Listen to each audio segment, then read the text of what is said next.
Good morning, future educators. Today we will be discussing about daily lesson log and daily lesson plan preparation according to Department Order number 42 series of 2016. Planning lessons is fundamental to ensuring the delivery of teaching and learning in schools. That's why daily lesson plan or daily lesson logs are being checked or monitored by our superiors, master teachers, or school heads weekly to make sure that teachers are prepared in their daily lesson. So let's talk about daily lesson plan. Who are required to do this? So once you are in the department for a year, you will be required to do the daily lesson plan. So this is more detailed than daily lesson log. So this is also required during demonstration of applicants or in-service teachers or master teachers. For daily lesson log, if after a year of using daily lesson plan, you will be required to prepare daily lesson log if you have very satisfactory or outstanding RPMS rating. So this RPMS is a way of measuring the performance of teachers during a school year. And then DLL is also required for teachers with at least 1 year teaching experience or teachers with private or higher education teaching experience. These are all placed in the DO number 42 series of 2016, also known as the policy guidelines on the daily lesson preparation for K-12 basic education program. Okay, next. DepEd recognizes that instructional planning is essential to successful teaching and learning. This is according to Dick and Razor of 1996. Yan. Instructional planning is the process of determining what learning opportunities students in school will have by planning the content of instruction, selecting teaching materials, designing the learning activities and grouping methods, and deciding on the pacing and allocation of instructional time. Yan. According to Virginia DepEd. So, kailangan as a teacher, you should be prepared before you enter the classroom. So, nakakahiya naman sa mga students natin kung papasok tayo na hindi natin alam kung anong pinagsasabi natin. And it's also in the plan that we are going to determine the pedagogies that we're going to use in delivering the content of our lesson. So, in preparing or in planning our lesson, we should answer 3 basic questions, which is what should be taught, how should it be taught, and then how should learning be assessed. So, isa-isahin natin yan. For what should be taught, lahat ng yan makukuha natin sa curriculum guide provided by DepEd. So, bandang objective, we have the content standards, performance standards, learning competencies, objectives with code, yan, lahat yan makukuha sa CG natin or the curriculum guide. And then, nilagay kong optional ang contextualized or IPED objective kasi sa RPMS or sa IPCRF natin, individual performance natin, tinitignan or mini-measure din doon kung how we taught our class within and across the curriculum. So part of across curriculum is contextualizing or putting IPED objectives in our lesson. So ayan, when it comes to contextualization of lessons, that would be another session. Ayan, and then of course the learning resources, saan natin kukunin yung mga magiging content natin. Nakalagay din dyan kung nakuha ba sa libro na pinrovide ng DepEd or kinuha mo sa ibang mga sources. Next, of course, the procedures. How should it be taught? Ayan, it talks about our procedure, our pedagogy in delivering the instruction. So first, yung mga nakalagay dyan na A, B, C, D, E, F, G, yung mga nakalagay dyan, those are parts of the DLP or the DLL. So, review, presenting new lessons, establishing a purpose of the lesson for the lesson, presenting examples or instances for the lesson, discussing concepts, developing mastery, finding practical applications, and making generalizations. So, papaano yung magiging approach mo dyan? So, hindi porket sinabing review, ikaw na magre-review. Meron din tayong iba't ibang ways on how we are going to review our lessons. Meron tayong iba't ibang paraan on how we are going to introduce a topic. Yan. Next. Okay, how should learning be assessed? It talks about the evaluation of learning. So, meron din tayong iba't ibang strategies on how we are going to evaluate the learning of our students. Aside from pen and paper test, marami din tayong pwedeng gawin. Like for example, performance, return demonstration, ayan, pwede din natin yang gawin. And lahat ng mga plano natin about that one, ilalagay natin doon sa DLL natin or sa DLP natin. So before, ang ginagamit nila is the semi-detailed and the detailed lesson plan, and then followed by the UBDI's instruction, yung UBD, lumabas din yan noon. And then, eto na nga yung sumunod, the preparation of the daily lesson plan and the daily lesson log. So, tingnan natin ang pinagkaiba ng dalawa.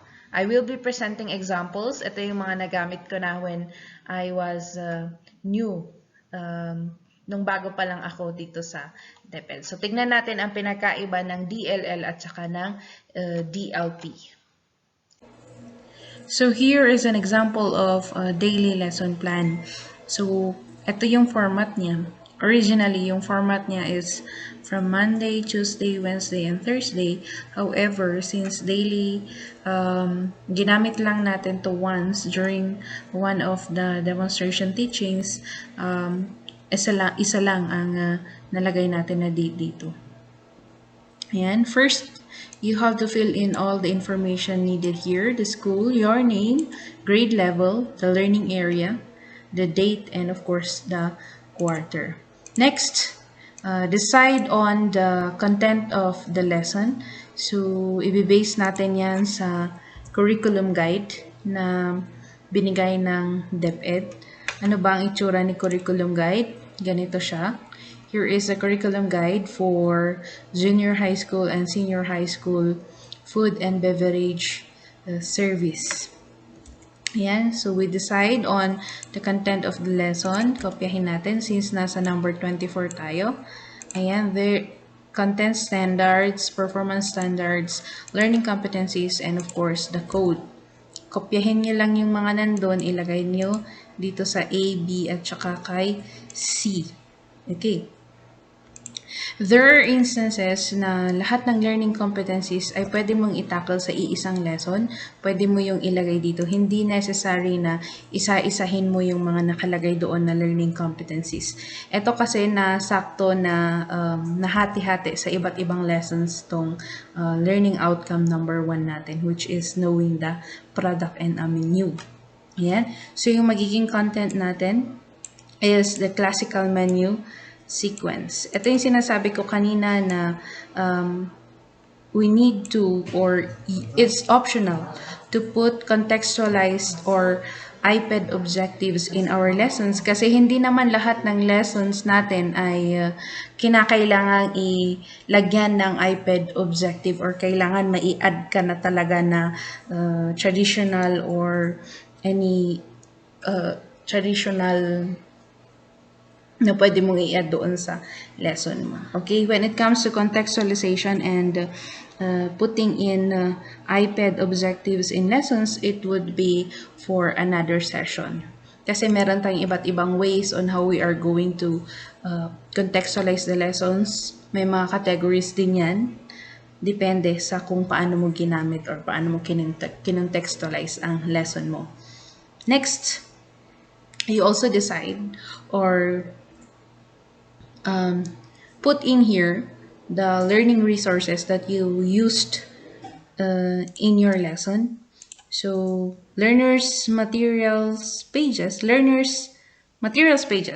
Ito yung binigay ni DepEd na libro sa mga students natin. So, no need na nailagay natin kung ano yung title ng libro. Awatable na po yan. And then, pag may mga ibang mga libro tayo na kinuha, dito natin siya ilagay sa other learning materials. Ayan. Ang DepEd, si DepEd kasi meron tayong learning resource portal kung saan pwede tayong kumuha ng iba't ibang mga resources na pwede natin gamitin sa mga lessons natin. And then, kapag outside or ibang mga libro ang pinagkunan natin or sa online man yan, pwede din natin ilagay dito sa other learning resources. Ayan. So, dito din ilalagay ano yung mga gagamitin mo, materials na gagamitin mo in the delivery of the lesson. Next question to answer is, how are you going to deliver the lesson? What pedagogies are you going to use? And you will be guided with the parts of procedures na nakalagay dito. Yung pinesent din natin kanina. So, dun sa part na review, yung letter A, you either review the past lesson or you introduce a new lesson. So, pwede kang mag-post lang ng question dyan to be answered by your students. Okay na yun to introduce a topic or to review a lesson. Or kung gusto niyo naman, mas bongga, pwede na naman kayong gumamit ng ibang mga strategies in reviewing the lesson. Yung iba, nagbibigay sila ng quiz dito. Yung iba naman, nagpe-present sila ng mga additional information regarding the previous topic. And make sure also that during the discussion, you place or you present the connectivity of your previous topic with the new topic that you are introducing. Next, establishing a purpose, yung letter B. Gagawin natin to of course, motivate our learners to ask more about our lesson, to ignite their curiosity about the lesson. So, usually, yung ginagawa ko dito ay ang posting a question which is related doon sa topic na i-discuss namin. So, but you can always do other activities in here. You either give them a game which is related to your topic, yan. Or you present a video which is related to your topic, depende na po sa strategy natin. Present pictures, ayan. And ask students kung ano yung nakikita nila sa picture, pwedeng ganun din ang maging strategy natin. Of course, letter C, presenting examples or instances of the new lesson. So, like for example, yung lesson natin is the classic menu sequence. And pinili natin i-contextualize yan. So, we are asking students on what are their experiences in local carinderias. Ayan. And of course, kung merong mga naka-experience ng fine dining restaurants, ayan, i-differentiate natin ang pinagkaiba ng dalawa. So, yung strategy na nagamit din dito is contextualization.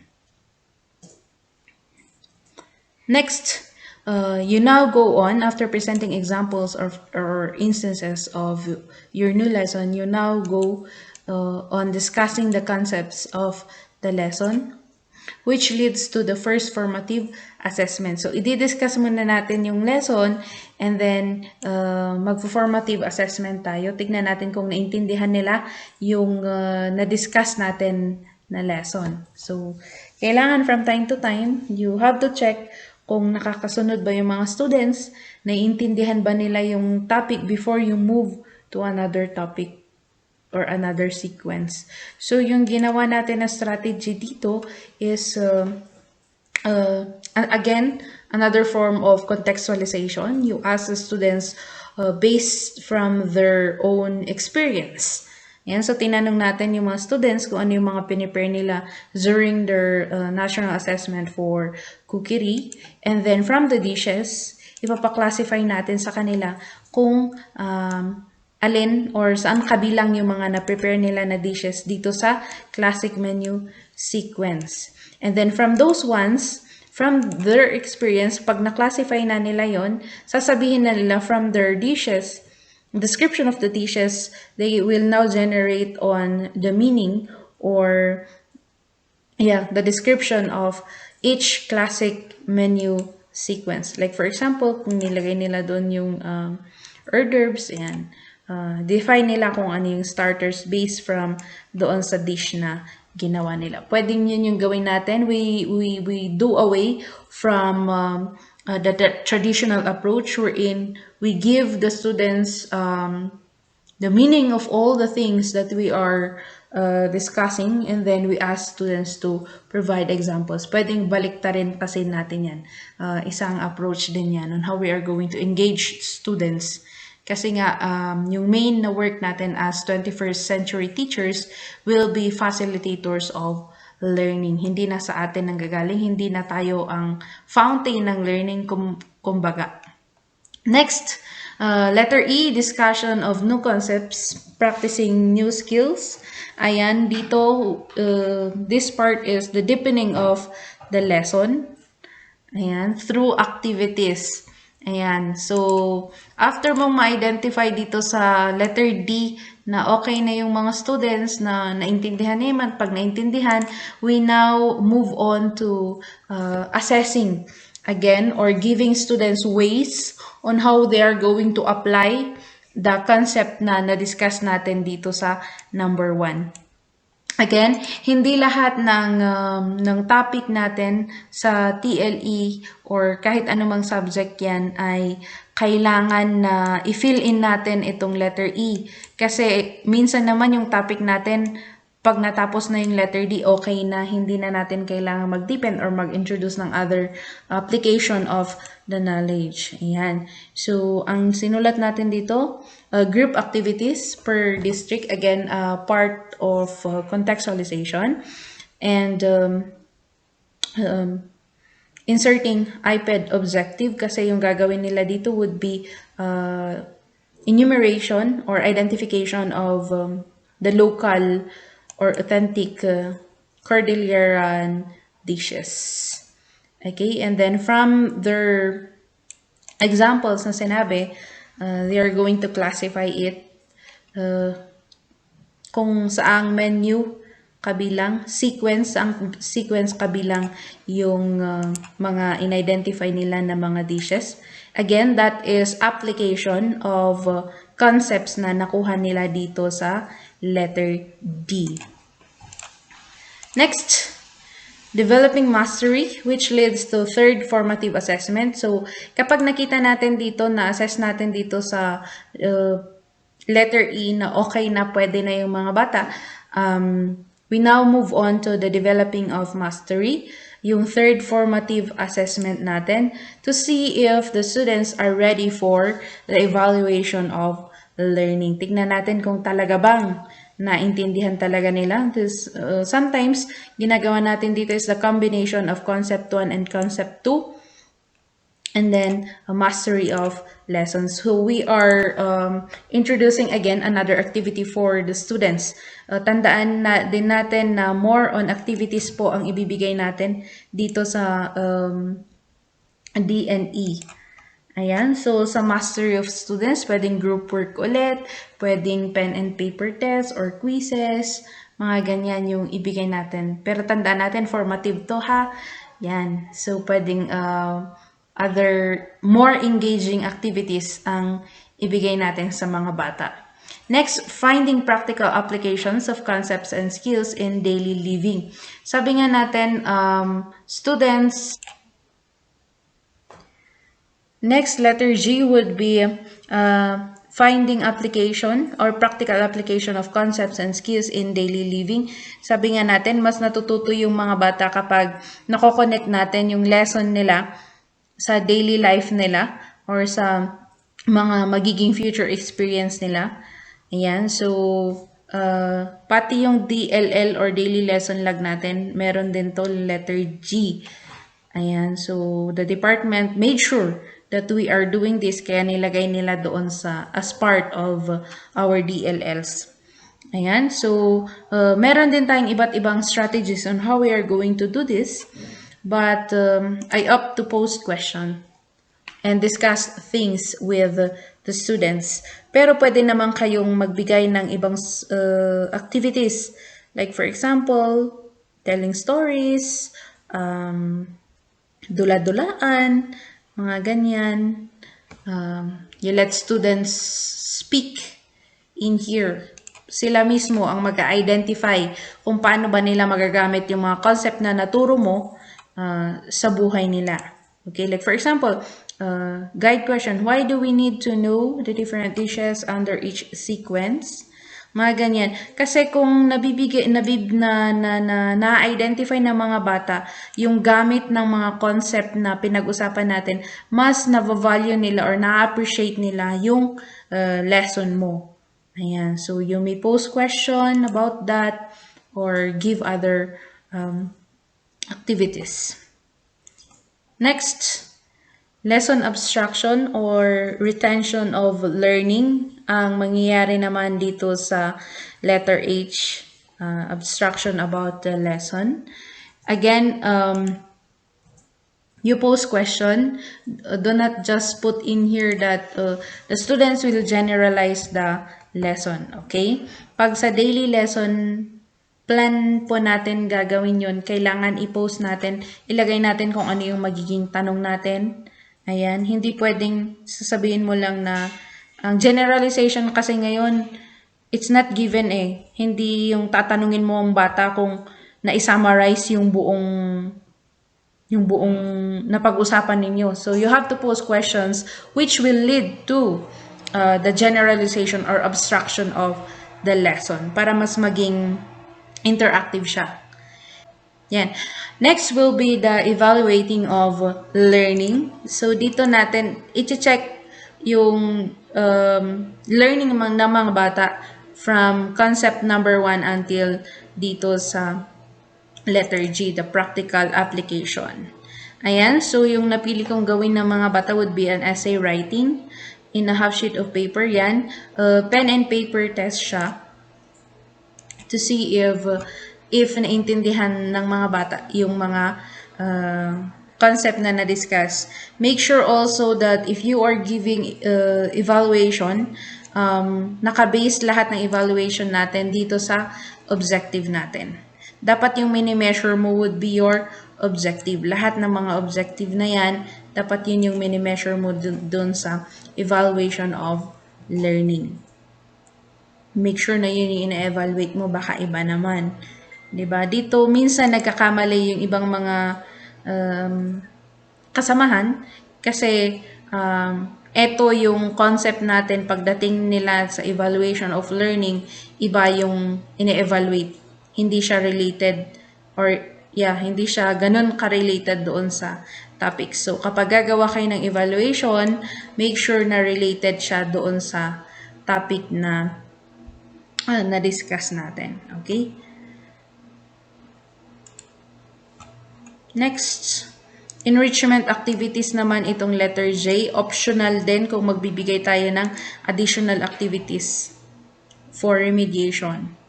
And of course, for application of the concept. Pag sa tingin ninyo, kulang yung mga nabigay ninyo na activities dito sa part ng procedure na to, lagyan natin yung letter J.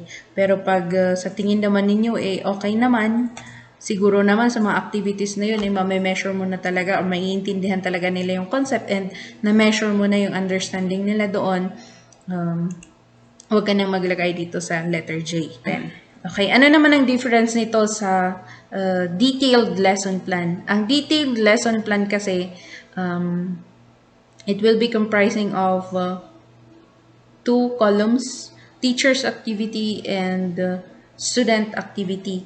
So, for example, dito, sa part na to, di ba sa teacher's activity, the teacher will ask a question.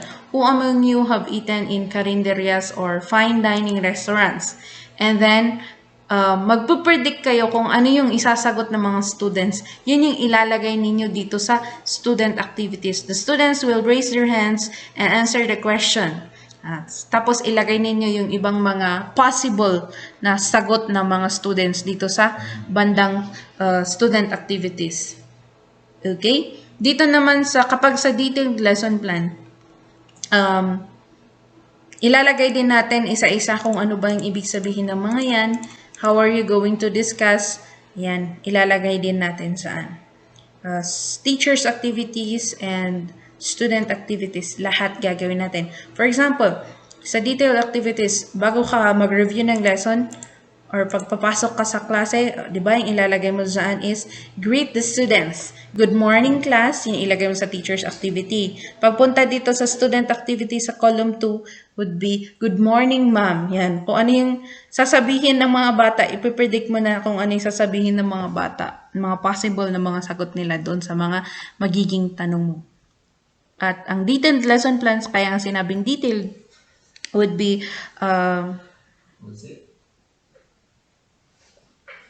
lahat ng mga gagawin mo sa klase, ilalagay mo doon sa detailed lesson plan. So, ayan, sa part ng remarks and reflection, i-fill in lang natin to pagkatapos ng klase. Or pagkatapos na nating ma-deliver yung content ng lesson natin. So, sa bandang remarks, yung mga special situations na nangyari, like for example, may nag-absent, mga ganyan, ilagay natin dito sa remarks. Ayan, sa part naman ng reflection, ilalagay ninyo kung ilang learners ba ang nakapasa sa evaluation, ilan ang learners na nangangailangan ng remediation, ilagay din ninyo dyan.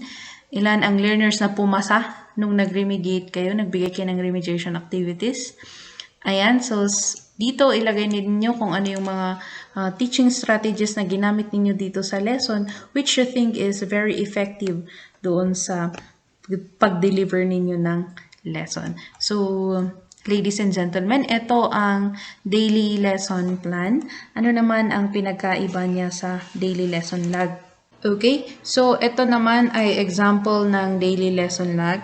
Same din sila ng format with the daily lesson plan. Ayan, ang pinagkaiba lang kung ano yung ilalagay natin na details dito sa part na ito.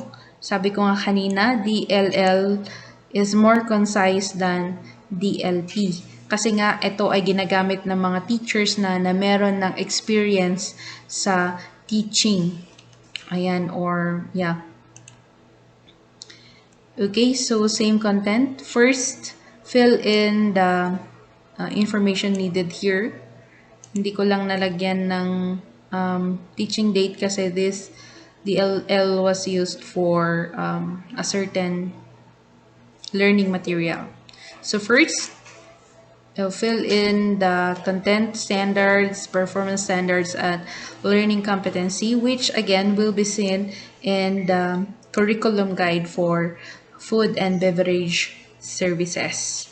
And then again, maglagay tayo ng contextualized objective or IPED objective, which is again optional kasi hindi lahat ng topic natin ay nako-contextualize or nalalagyan ng IPED objective. So, ang content natin would be suggestive selling techniques and procedures, learning resources. Ayan. APA format ang gamitin natin. Or, bahala kayo, basta nakalagay dyan ang reference natin kung saan natin pinagkukuha yung mga content, yung content ng lesson natin. And of course, the materials that you're going to use. So, ito kasi gagamit yung si teacher ng learning material which is entitled Happy Selling, Tips in Suggestive Selling. Ayan. A, B, and C for the procedures. A, B, and C can be merged kung sa tingin nyo ay yung activity na ibibigay nyo at the beginning of the lesson would present the new lesson, review the past lesson, or establish purpose for the lesson, and at the same time present instances or examples for the new lesson, pwede mo siyang i-merge. Ito na ngayon ang difference ng DLL sa DLP.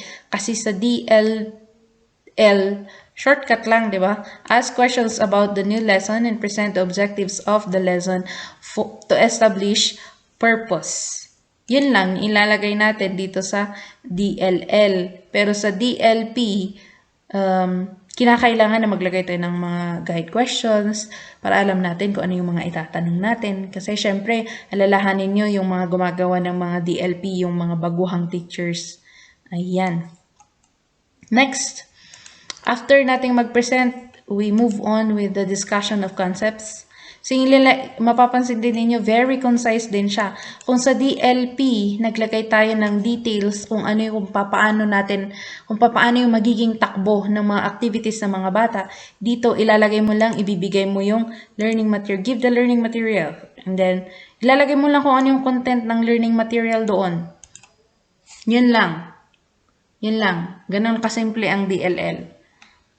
Next, developing mastery. Ayan, ilalagay mo lang kung ano yung activity na gagawin nila. Do the activity placed. Sorry. And the learning material on pages 5 to 6. Yun lang. DLL na yan. Pero kung sa DLP, syempre ilalagay mo kung ano yung activity, instruction ng activity, paano nila gagawin yung activity, saan nila ilalagay yung magiging activity nila. Yan. Ilalagay mo din kung performance din yung magiging activity nila, ano yung rubrics, mga ganyan. Same din dito sa evaluation of learning, evaluating learning.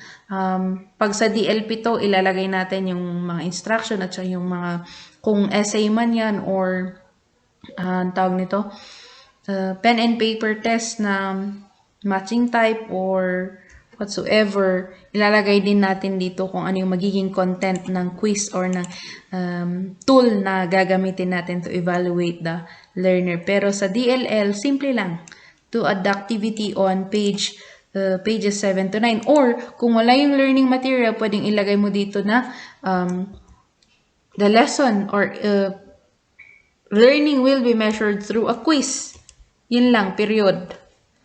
Next, again, optional ulit ang pagbibigay natin ng additional activities or remediation.